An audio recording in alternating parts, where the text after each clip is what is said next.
So take me back to 1980, undrafted free agent. What do you remember about your days of trying out for the Seahawks? It's so funny you asked me about this. A couple of weekends ago, we had a thing at Milton College. We wanted to honor my coach, Rudy Godini. He was 83. I went down and saw him down at Milton during deer hunting season. I went down and I said, we need to get some of the guys together. Next thing you know, we got 120 guys, and we're all down there at Milton. But that did come up, like, what was it like when you got, I said, I never got on a plane. They go, oh, that's right. We never flew on planes when we played at Milton. We bussed every game. So the first time my dad took me to the central Wisconsin airport, I connected Minneapolis, and then I fly to Seattle. It was the first time I was on an airplane.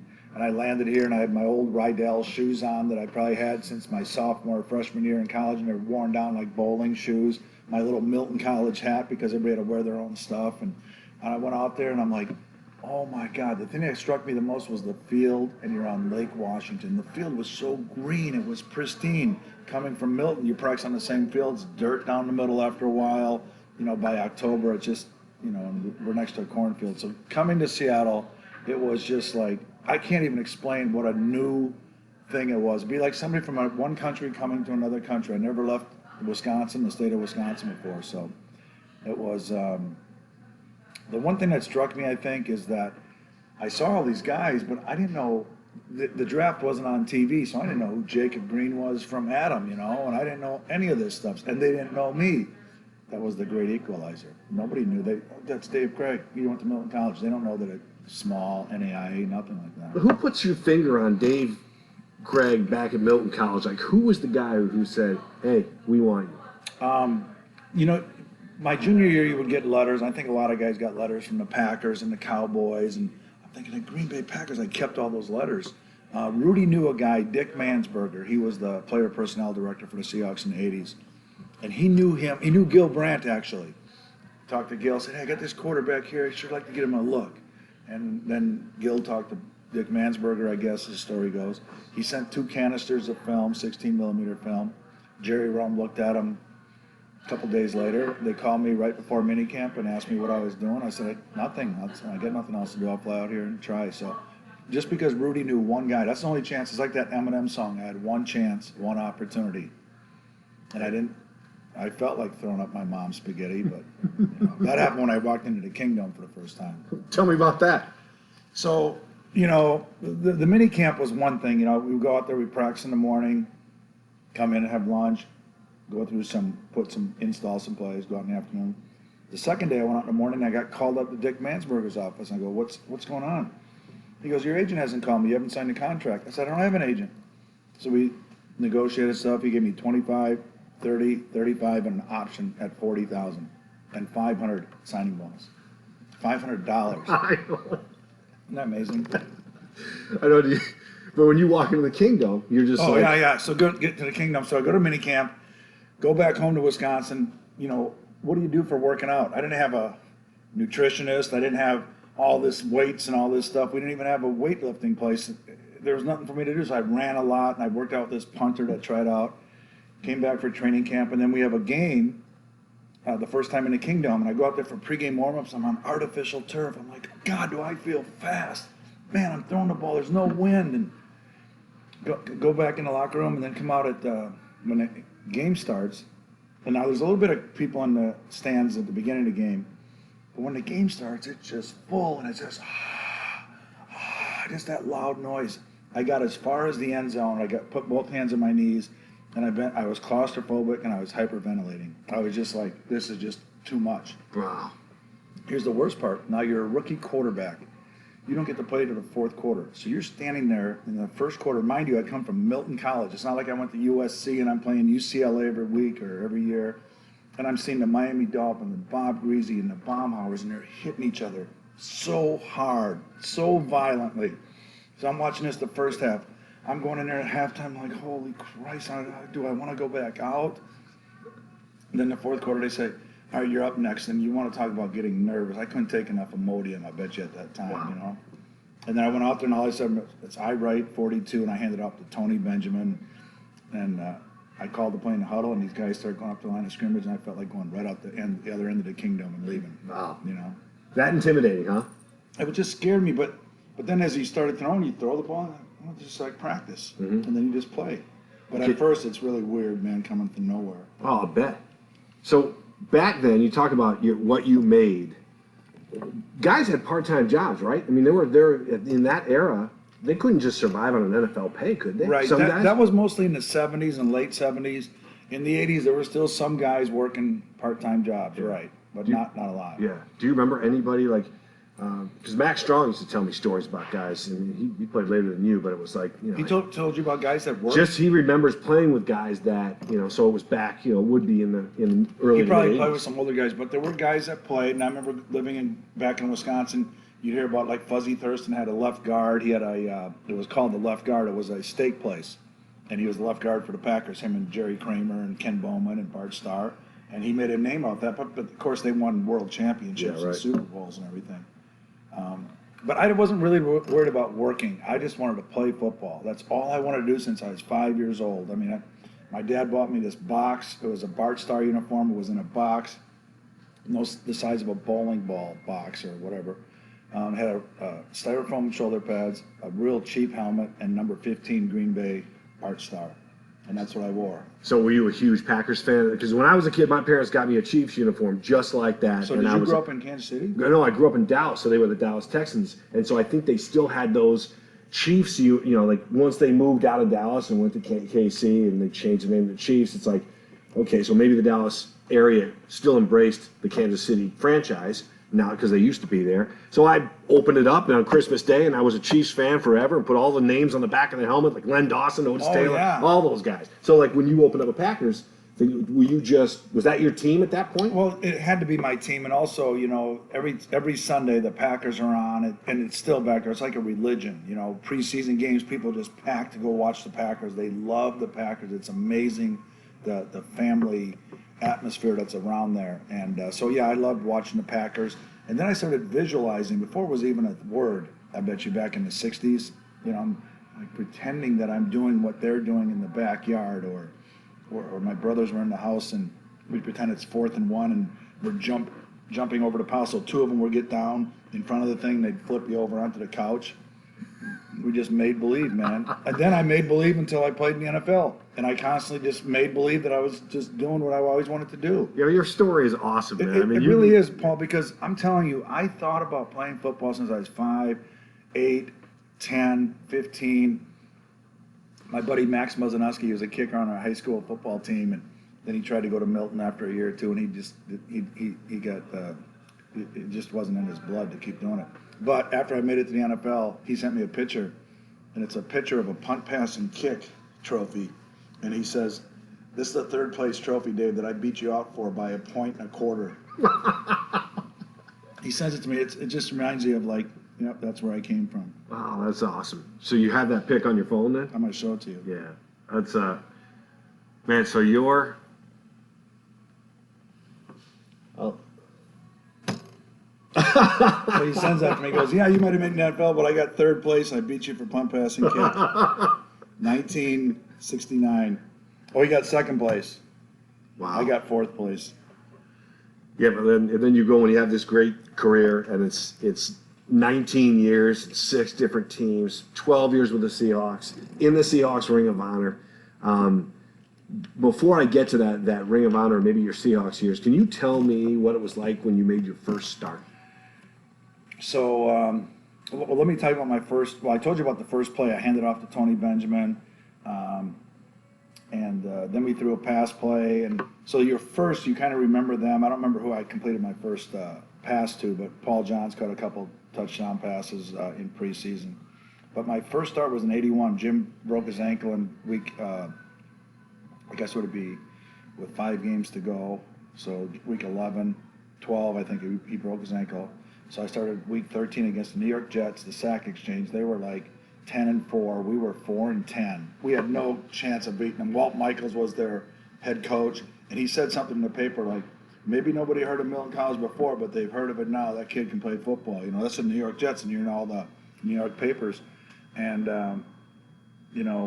Bob Costas was doing the game. I still have it. He goes, "What in the name of Walter Mitty does this kid think he's doing?" You know, Walter Mitty's the guy that made up all these stories and things like that.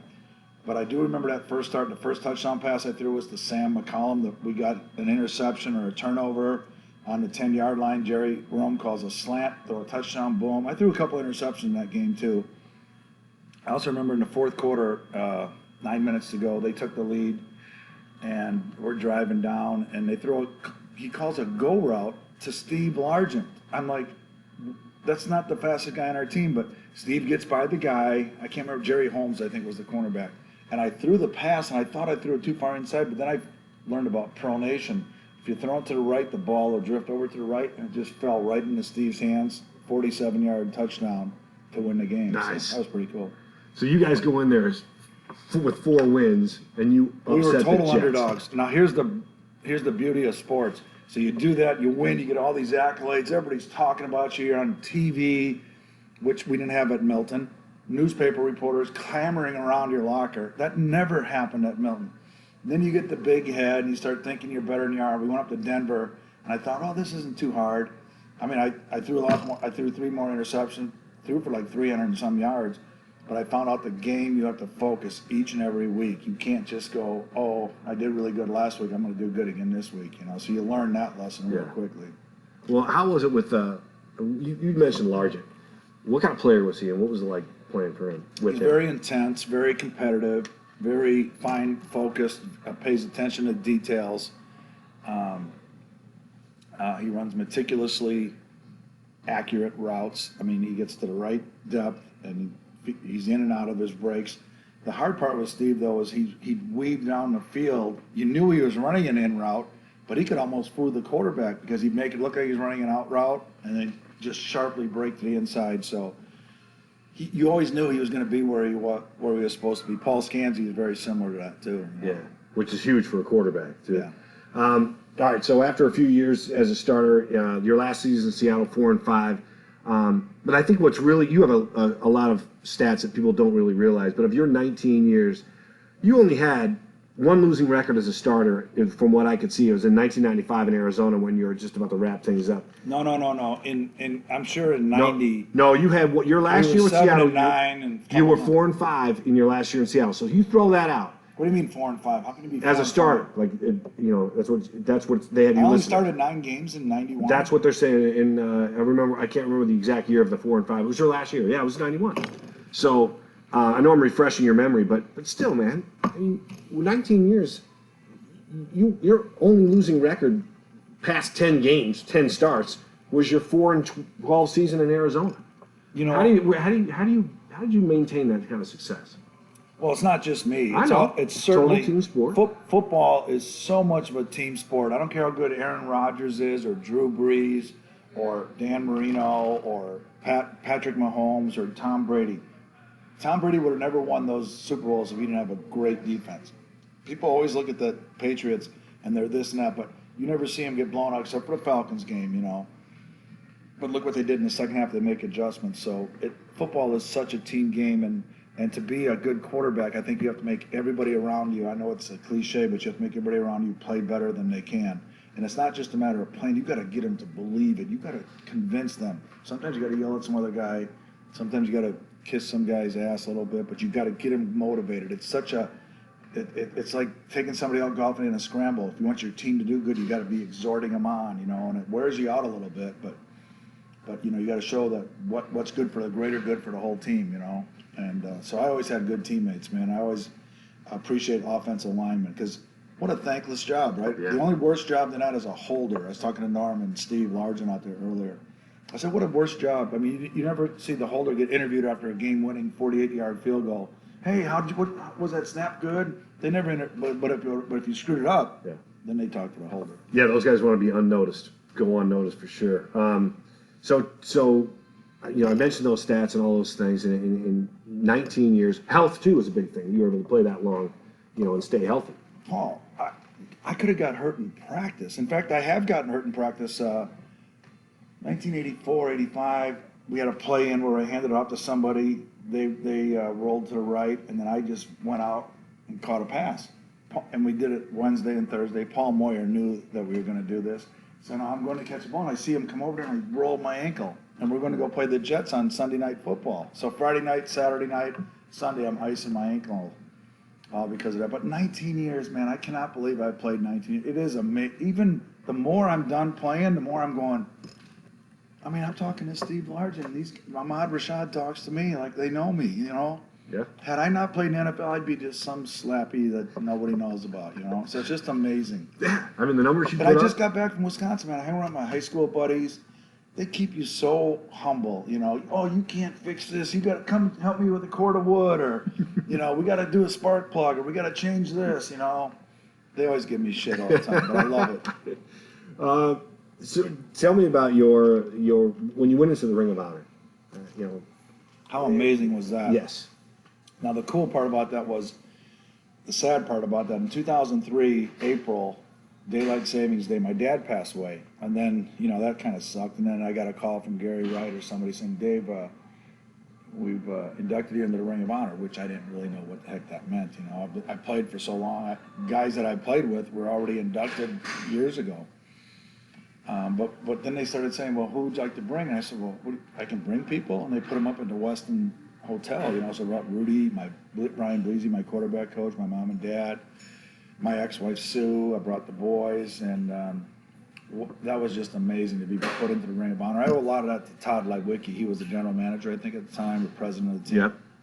And I owe a lot of that to him. But to have your name, to come from D.C. Everest High School, where I wasn't all conference in anything, to go to Milton, and no University of Wisconsin, Whitewater, Point, River Falls, Platteville, both of those schools didn't recruit me, but in the NFL, I practiced on both of their home football fields because the Bears practice in Platteville and the Chiefs practice up in River Falls. So I don't know why somebody didn't just go, you didn't even get recruited by these guys. Now you're an NFL player practicing on their game field. It's just mind-blowing. I'm glad you think that still, man. That it's still a dream to you. And Yeah, you just, it is. It's like, I just cannot believe that I got to do something I always wanted to do. I mean, if I really wanted to do something I always wanted to do, it would have been play basketball. I love basketball, but I just wasn't. And hit a baseball. That's the other thing. I love baseball as a pitcher. I played baseball in college, too. did you? My freshman, sophomore, and junior year. And my freshman year, I was 7-0 as a relief pitcher. That means you go into the game, they're only 7-inning games. And you go into the game, and the team comes back and wins 7 times in my freshman year. So I always have these things. I don't like to lose. I know that. Yeah. Well, that's obvious. I mean, I'm a Lions fan. I'm from Detroit, from Michigan. So That might have been the best team I ever played with. Really? Nothing against the 83 and 84 Seahawks. But as far as talent, you had Herman Moore, Brett Perriman, Johnny Morton was a rookie. You had 2 or 3 great tight ends. I can't remember their names, but they had a great offensive line, fairly good defense. But to throw to Herman Moore, he's 6'4". His wingspan is just so your margin to miss is a lot better. And I wish I could stand up and do this, but I threw an 8-yard hitch to Herman Moore the first time. He gets 8 yards, he comes back, and he stretches his arms out. He looks like that stretch guy. You know, Stretch Armstrong. the guy those guys. And he just caught it way out there, and I'm like, oh my God. So Detroit was so fun to play. I can see where Barry got disenchanted though, but because they wouldn't win, they didn't get enough right players, man. They'd always screw up. And Barry Sanders was the best, unbelievable. What a blessing to get to play with a guy like him. So humble and so good. His dad introduced him at the Hall of Fame. I happened to go to it when Elway got inducted. His dad got up there and he goes, now I'd like to introduce to you the second best running back in the NFL, my son, Barry Sanders. And Barry told me this. He goes, my dad's going to say Jim Brown. I guarantee you. At his induction, he goes, the second best running back, my son, because he loves Jim Brown. Isn't that cool? That is cool, man. You know, there's so many cool stories, man. Yeah, that's why you're sitting here today, because I know you have them, and I'm glad your experience in Detroit was so good, because you sit there and I'm like, Detroit's quarterback carousel was ridiculous. It's like no one could win with that team. You came in and you got it done. Eric Kramer wasn't bad. He was there Decent. a few years before I got there. Then they brought in Scott Mitchell, who was the backup to Marino. He had 5 good games at the end of the year. Then they gave him a big signing bonus, and I could tell, like, the first 3 or 4 games, I wish I was out there playing. He broke his ankle in the 8th or 9th game, and then we went on we were 6-3 the last 9 games of the season, and we should have beat the Packers in the playoffs. We played them in Green Bay, but I went deer hunting in Detroit. We'd have play game on Sunday. Monday, you'd have to come in and watch film. I'd be out in the woods on Monday. Tuesday, I'd go hunting. I'd have this Cadillac with deer hunting stuff in it, you know. So that's cool. But now I'll stop you there just for a second because I look at your stops. Take Seattle out of it. Kansas City, I hunted on Bill Kenny's property. Did you? The first time I hunted on his property, an 8-pointer, a 6-pointer, 8-pointer, and an 11-pointer. They all come up to me. I'm sitting like this, and they come from the wrong way, so I couldn't even turn, and I just started deer hunting. So after they ran off, I said, here's what I would have done. I drew back, and the arrow falls off the thing. I was a novice hunter. I was brand new at it. It's hard to do hunting while you're playing football. What was your best stop? Like, were they all so good that you couldn't put your finger on one? Or what maybe the most unique? So aside from Seattle, which was, you know, that has to be my favorite, going to Kansas City was so cool. I mean, Marty Schottenheimer ran a good ship there. I mean, the defense and the offensive linemen, they lifted weights. They worked out hard. He was a tough, hard-nosed guy, very similar to Chuck. Then I went from there to Detroit. Wayne Fonts was a players coach, right? He just pretty much, he wouldn't give you a big speech. Like his thing was pretty much, you guys are professionals. You should know what to do tomorrow. And I was I'm still the old, even though I was 34, 35 years old, I wanted somebody to say something, you know. He didn't do that too much, but he had such great talent. Chicago, Dave Wanstead. It was good just to play in Soldier Field, right? Pontiac Stadium's, you know, the Silverdome, that was, but Soldier Field was pretty cool. Arrowhead, great fans. Where else did I go? Cardinals was tough, man. That was just, we had a guy on Detroit, his name was Larry Tharp, left tackle. He did not suit up for 15 of the 16 games. I go to Arizona the very next year. They signed him because his buddy's agent, buddy's brother was his agent.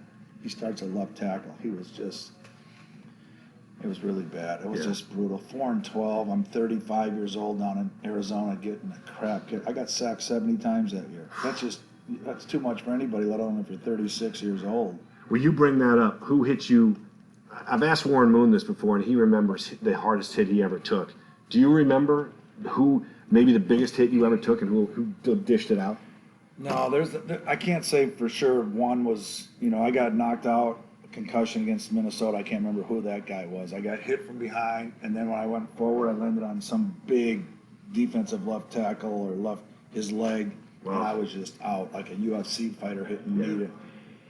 Lance Mel hit me in my first game I started against the Jets. I scrambled on 3rd and 8, and I was like still 5 yards from the first down, and I tried to jump over a linebacker, and I landed like this. My shoulder was all black and blue and red. Jimmy Whiteside was pushing out blood out of my arm for the whole week. Then that's when we went to Denver. Derrick Thomas, he would have to hit me quite hard. I remember one time we were in Kansas City, the game that we actually won with no time left on the clock. I called an audible. It was early in the first quarter, and it was 3rd and like 8. We're on the 8-yard line, backed up, and we're in the shotgun. And I noticed that their safeties are coming up, and they're just trying to just fake me out a little bit. They come up, and I go, check, 70, I'll go. And the receivers are looking at me, and I'm like going like this.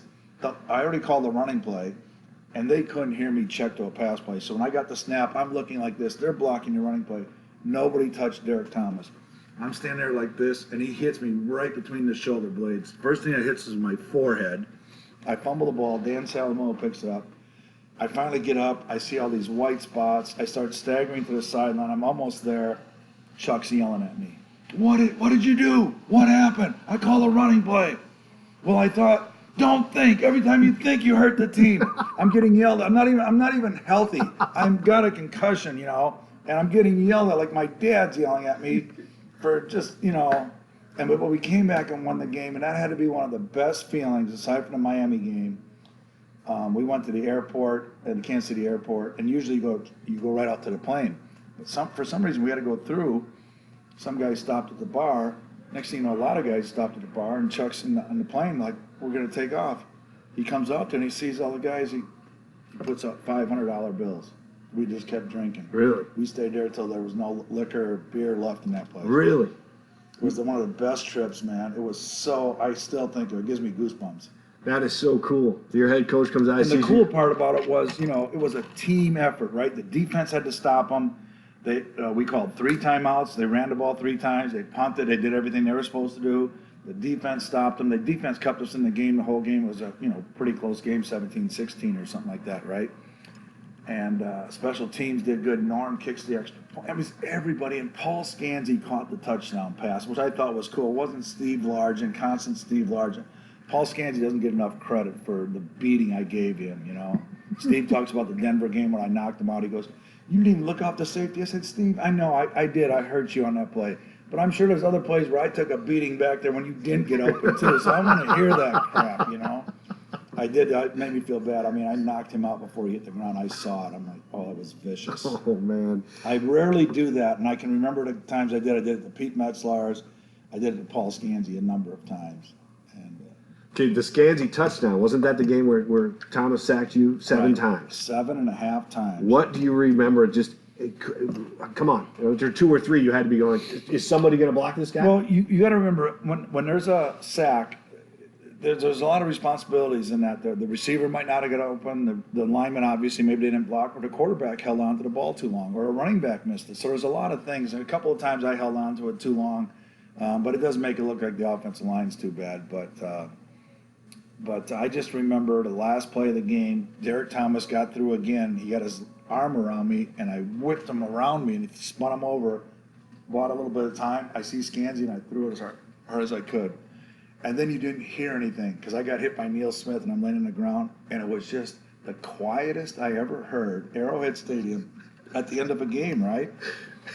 And then Marty hires me 2 years later because he's like, this kid has to be good, you know? Yeah, listen.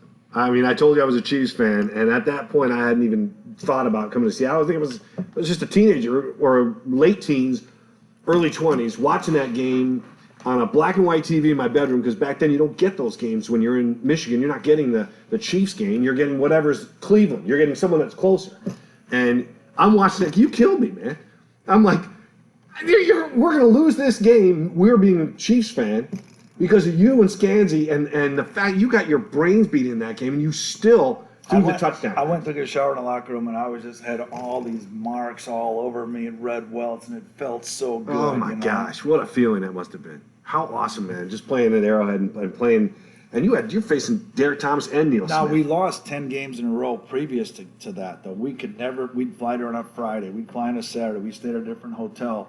The weirdest things would happen against the Chiefs, but I'll tell you one thing about Kansas City.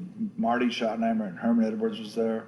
In fact, I got my only hole-in-one with Marty Schottenheimer's brother, Kurt Schottenheimer, and Herman Edwards and Bruce Arians at some little golf course in it was right near Blue Springs. You know where Blue Springs, Missouri is? Yeah, it's outside of Kansas City. But Marty had a great defense, man. All right, so when we talk about these great games in your history, you talked about the Miami game earlier, like that was a great game. Then you go to the Raiders, where you had to beat them a 3rd time that season to get to the Super Bowl. I just talked about that out there. Yeah. Because they gave one of the things they gave you on a hole, the first hole we played was I got 2 free tickets to the next time they played the Raiders. I guess they played the Raiders here on the 29th. Yeah, appreciate it. I don't want to go to that. I told them, why do you hate the Raiders so much? I hate the Raiders. We beat them twice. We lost in the championship game. That was the bitterest memory, and I still have that memory of that game. I played terrible. I basically was intimidated by the Raiders. I don't know why, but you know, they'd been to the Super Bowl just 2 years previous and they had veteran players, and you could just tell they played like they wanted to go to the Super Bowl, and they knew what it was all about. We just were out there to play because we just, you know, the same thing happened to me. Remember I told you about my first start? You get kind of cocky and overconfident. It's good to have confident, but not overconfident. Same thing happened with us. We beat Miami. We were 17-point underdogs. We're still celebrating a win. We still got another game to play. You always got to think about that in the NFL. It's such a business. You've got to be prepared every week. It's the most intense professional thing I've ever done in my life, and I love it. But you beat them twice, so didn't you have a confidence going into that? Not really. No? Not really, because once you get in the playoffs, it's a whole different thing. And beating somebody 3 times in one season is hard. I don't know why it's so hard, but you know, I'm sure they have a lot more. Hey, we're not gonna we should beat them the first time, and we should have beat them the second time, and you're the other team going, well, we beat them twice, so it works against you sometimes, and it was just their experience factor, their intensity. They brought the intensity up, and we didn't match it. We were down here. Well, back then the Hawks were in the AFC West, so you're playing those guys on a regular basis. What was it like going in there against with those Raider fans in the black hole? Like, is it? That's funny. It's like you were just out there. I told them, I said, the Raiders fans were they were brutal. And they were playing in Los Angeles. So you're playing at the Coliseum, and you got all these fans throwing batteries at you and calling you names and just saying despicable, mean things. It was really bad, hard playing down there. Bill the Beer Man got beat up. I mean, he got beat up really bad. It was just bad. So the battery thing was real. That's real. I don't like the Raiders fans, and I don't like the Raiders. I mean, I see Jim Plunkett, and I'll see Marcus Allen. Marcus and I played together at Kansas City. You know, that was kind of cool. Marcus was the smartest football player I ever played with. And Mike Davis, I see down in Phoenix. I said, man, I still don't like you. The only reason I'm talking to you is we're at a charity event right now. Man, so I've struck a chord here, huh? You still have that Raiders. Yes, I do not like the Raiders. Remember, you weren't here. We did Raiders Busters when they had Ghostbusters. It was a big deal playing the Raiders, but losing to them, it hurts when you lose to the bully in your neighborhood, right? Yeah. You know, you're good enough to finally you get big enough to, and he still beats you up, and that pisses you off. Toughest coach you ever played for? In what way, you mean? Well, who was the hardest on you? I mean, you already said Chuck kind of ripped you a new one, but when you're seeing stars. But I mean, I would imagine as an outsider looking in, Chuck had to be, you know. Well, the thing with Chuck is when he came in here in '83, you know, to his defense, you know, I played in '82, but that was another strike year. I missed a lot of games. We had 2 strike years when I played in '82, that strike year. So I lost 7 games. In '87, I lost 4 or 5 more games. You know, that sucked because that could have maybe got you in the Hall of Fame if I got 40,000 yards. I was at 38,000 something, you know. That tough question, huh? Like, well, the toughest coach, the reason I say Chuck is tough is because, so now he starts Jim halfway through the season. He starts me it's against the Pittsburgh Steelers. We're behind 24-0 at halftime. Now he wants to put me in. And we almost come back. We only lost 27-24. I mean, I get out there and I'm like, there's, what's that guy's? Jack Lambert, right? There's Jack Ham. They still had Mel Blount. They had all the guys, you know, this is '83 yet. They still had them, but they weren't quite as good as they used to be. But and we damn near beat them. Then we kind of went on a roll. You know, we started passing the ball, and guys are making plays, and I'm like, holy shit. And they give me a lot of the credit, but it was just everybody started playing better at the right time. And Chuck, in '84, now we're going 12-4. We lose Kurt Warner. So '85 comes around. I think that's the year we got Bosworth. And that can show you how you can throw a monkey wrench into a perfectly good fan that's going, and now it starts to sputter.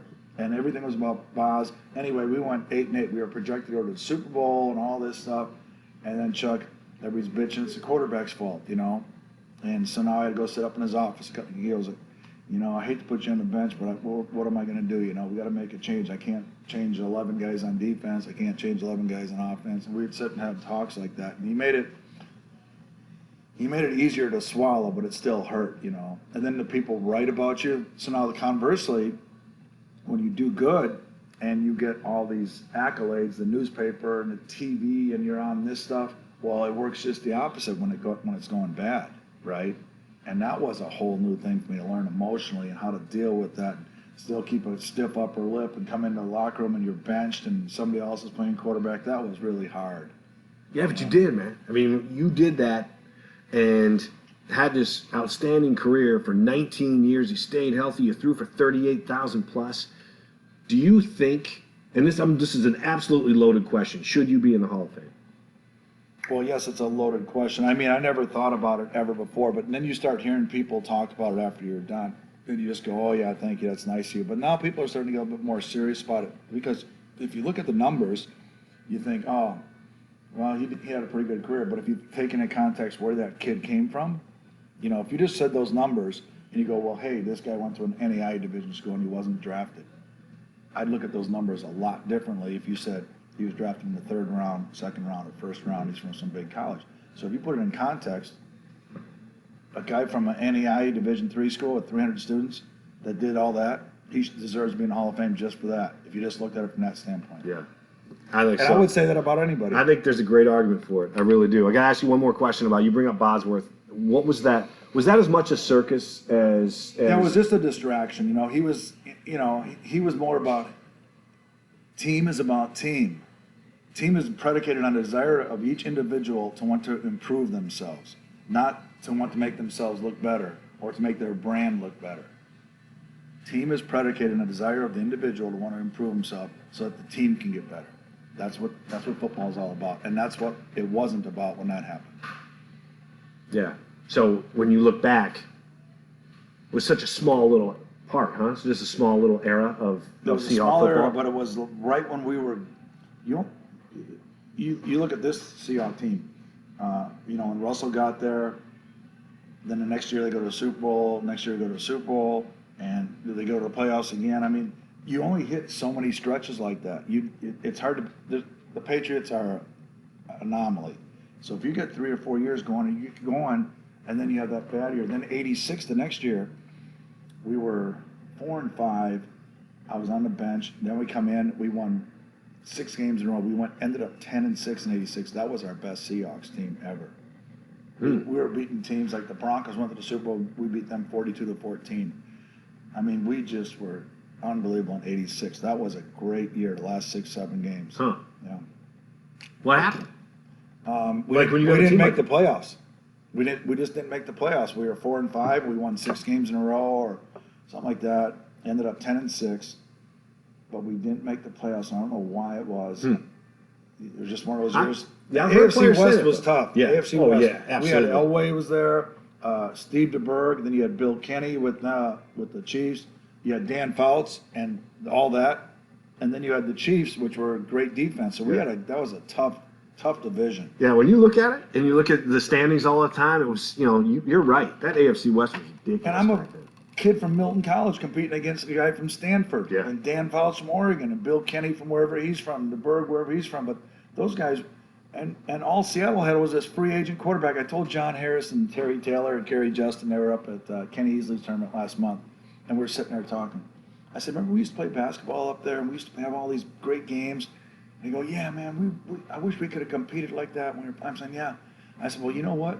That would be like taking a guy like that, and then all of a sudden he makes it on the Supersonics as a basketball player. That's what you guys got as a quarterback, Yeah, yeah. So I'm just a guy that tried hard. I didn't know all the nuances of professional football and traveling and tying a tie. I was on my rookie year. I was going to say my freshman year.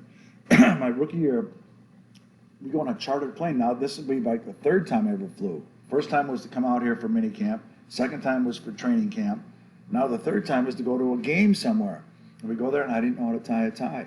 And I had a clip-on tie that my dad had given me. So I put it on. And on the way to wherever we played the preseason game, nobody saw it. On the way back, I'm in the bathroom, walk back, and the clip-on tie is sticking out a little bit. And I'm walking by Largen's thing. He snatches. He's got a clip-on tie. No. I'm 35,000 feet up there. I said, you're a born-again Christian. I said, you got to be kidding me. So I learned how to tie a tie after that. Too. I bet you did, So man. I'm a rookie. I'm getting pummeled by Zorn, Adkins, Steve Meyer, Jerry Rome, Steve Rabel. They were treating me like they loved me. They thought I was a good little something. They didn't even think I was going to be around. And then I ended up making it. So they're like, how did that work? You did more than make it, man. It's awesome to talk to you because I know you have I really appreciate the stories What and would the be cool, experiences. Paul, is if you got to see some of my high school buddies or Milton buddies, and they're like, yeah, he used to play him. We thought he was good, but, everybody thinks you're good if you're in a small little aquarium, a small little fishbowl. Now I got to this aquarium of the NFL, and I had to act like I was part of this, and I didn't know nothing. I mean, a Pinto. I'm wearing flannel shirts and jeans and T-shirts, and fishing at Moses Lake with the bass fishing tournament. Did you say you drove a Pinto? Mm-hmm. What color was it? Yellow. Yellow Pinto. So when I first got to Milton, when I first got to Seattle, this guy from Madison Park, his name was Mike Casey, wrote me a letter when we were over in Cheney, Washington. Dave, this is Mike Casey. I played at Milton in 1965, so he's like 15 years older than I was. So I'm 21, he's 36. And it gets to the 4th game of the preseason, my rookie year, and I'm not getting cut yet. Now I'm staying at Seattle University in a dorm by myself. I'm not living in a hotel, or I'm in a dorm room up to the last preseason game. And then I make the team, and I'm call that guy up and say, hey, meet me on Madison Park at the Red Onion. I'm like, okay. And so that's where he lived, so I lived on the other side of the water. You don't live on the other side of the water. I didn't know that. I got to go across that bridge every morning. I didn't know about the wind. It could have got. And so I'm driving their cars my first year. I didn't have a car my first year. The second year, that's when I learned to play football. Jerry Rome had a quarterback school, and I'd go to that school, and Sam Atkins and Jim Zorn and Steve Meyer were getting 95s. I'm getting 55s, 60s. He's got more red ink correcting my paper than whatever I did. So I had to keep studying. Put a guy in motion. What defense are they going to go to? What if we run 636 off of that? What are they going to do? I'm like, holy shit. I just call the plays. I didn't know that's all that stuff's going on. I'm just throwing to the open guy. Now I'm starting to read defense. Oh, I see. When you do that, there could be a blitz. Oh, that's a zone. When I learned in 81, I'm like, oh my God, I could play chess instead of checkers now, right? And I don't even know where I was going with that first part of the story. Oh, my Pinto. So I go down to Madison Park. We're at the Red Onion, and the guy from Bill Pierre Ford comes in. Hey, you're looking for a car? I said, yeah. I got a Pinto out in the back. Take it for a spin. It's 3-speed, but you have to push down to get it in reverse and push down to get it back. So I took it. I wanted to back it out, and I'm like, I had to walk about 2 or 3 blocks. You got a great car. It doesn't go in reverse. Oh, you got to push it down. So I bought the car for $4,000. Wrote him a check into Madison Park. You did? Kept that car. It's still around. Somebody has it. Somebody has the Dave Krieg Mike Pinto. Casey had it up until 2 years ago. My son's buddy at work wanted it, so they stopped. Jim used to drive around in a Volkswagen, so I thought a Pinto, it's a step up. Yeah. Dual sport mirrors, maybe? It was really scary, though, because that gas tank's right behind you, and you didn't want any semis real close behind you, because if you came to a stop, you'd think the whole thing would blow up. Well, listen, man, I've taken enough of your time. It's been awesome talking to you, and I really appreciate you making the I time. like that you take an interest in this. Absolutely. I wish I get some real good friends of mine that would come by and say, that Dave Krieg, unbelievable. It surprised me. We just didn't know how he would do it. No, seriously, man, your story is unbelievable, and I hope a lot of the young people out there that didn't get to see you play get to listen to this and see what it was like for you back then. It was cool. It was a great opportunity, man. I couldn't have had a better life. I mean, I got to play in the NFL with a name on the back of my jersey. We never had that at Milton or in high school. And then they're saying your name on TV, and your mom and dad get to see it. And, it's really touching to me because my mom and dad came and watched every game I played in college, even away games. They would drive from Wausau way up north, and it's 3 hours to get to Milton. Sometimes we'd be down in Illinois, and they'd drive 5 or 6 hours to watch me play. And then I keep playing. I can't imagine my dad. He was a farmer growing up, milking cows, baling hay. Then he ended up being a state patrolman. He's living in Wausau, Wisconsin. There's nobody that makes in the NFL or any pro sports from there. So, and my dad was so cool. He's so humble. He's a state patrolman. I guess that's what he did. He had a shot, opportunity, and he made it. He just says it so matter of fact. He don't have a clue. What a thrill, though. And my dad and I never played catch with the football because he never got to play sports. He's a farmer. Man. So my dad and I never played catch with a football because he wouldn't have a clue how to throw a football. Yeah. So the further you go back in life, makes your story even more amazing. Yeah. I didn't have anybody that really. How in the world did you get to Milton? That's even a cooler thing. So it was around July 4th. My dad said, "So what are you going to do? Are you thinking about going to college? Or are you going to work in a paper mill the rest of your life?" There was a big decision right then. I said, "Well, maybe we should look into this going to college." So we talked to my high school coach, who happened to be coached by Rudy Guidini at Milton. That's how I got to Milton. I go down to Milton. I'm the 7th-string quarterback down there. They had the big tight end, Dan Melka, Scott Mitch, and a linebacker, and then 3 other freshmen and a returning sophomore. I was a 7th-string. And I separated my shoulder in a preseason little scrimmage. So now, 5th or 6th game of the year, they finally put me in, and I started all 4 years. So it's like whenever I get out there, I'm okay. Yeah. You're just looking at you go, yeah, he's not. But there's something about me. I have no idea what it is. There is. You have it. You threw 4 passes your freshman year, and 3 of them were for touchdowns in your first. How did you know that? I read up on you, man. I told you. I know you, but I want to know you. So we won this game where I had 21-7. I'm thinking, okay. And then he started calling just passes. It was 3rd down all 3 times. And they all went for touchdowns. I'm like, what the hell? I ran the option one time with my buddy Dave Muscati. He was a freshman, but he was as a senior, he was all-conference running back with me at BC Everest. And I remember taking this option, and it's just like the Oklahoma-Nebraska. And I got out there, and I juked this guy. Now I'm running down the field, and this guy comes to get me, and I pitched to him. It was one of those games, right? It's just like, even golf too. It's like I go out there in the practice range. It's like, gosh, I'm not hitting it good. But when I go compete, then it's like I hit them better. I don't know what it is, man. Well, here to tell you what, man. Seriously, it's like you're right. You're unassuming. People look at you throughout your career, and you're like, let's give him a shot. And all you did was go out there and win. Really, I told you. You only had one losing record in your 19 years when you started over 10 games. Right. And the only other one was a 4-5. Right. So that's it. That's right. It's stunning, man. It is. It's amazing. I'm glad you talked to me about this. I don't even think about it that much anymore. Yeah. But it's a cool. When I get talking about it, I start thinking, yeah, I was baling hay. I was shoveling manure. I worked for Roto-Rooter. I was working at a gas station. I worked at a paper mill. Yeah. I just caught a muskie right next to the paper mill. I'll show you, man. You went back? Just 2 days, last Saturday. I'll show it to you. But my son and this other guy, muskies are hard to catch. So that's my I heard son's. that. Wow. That was last Saturday. Saturday morning, went out at 5:30. I got a picture of mine too on here. And we caught 3 muskies in about an hour. It was like one of those rare And why days. is it tough? There's mine. And that's the paper mill right next. That's the paper mill I worked at. Wow. Those guys that are looking out that window. I would be working there right now. Wow.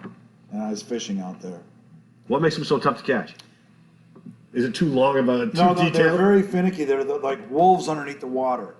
Like a northern's a coyote underneath the water, so you can imagine. And they only bite at certain things if you piss them off or if they get hungry. They're a voracious predator. They're a fish of 10,000 casts is what they say. You got to constantly keep casting for them. But now they're a little bit easier to catch. Huh.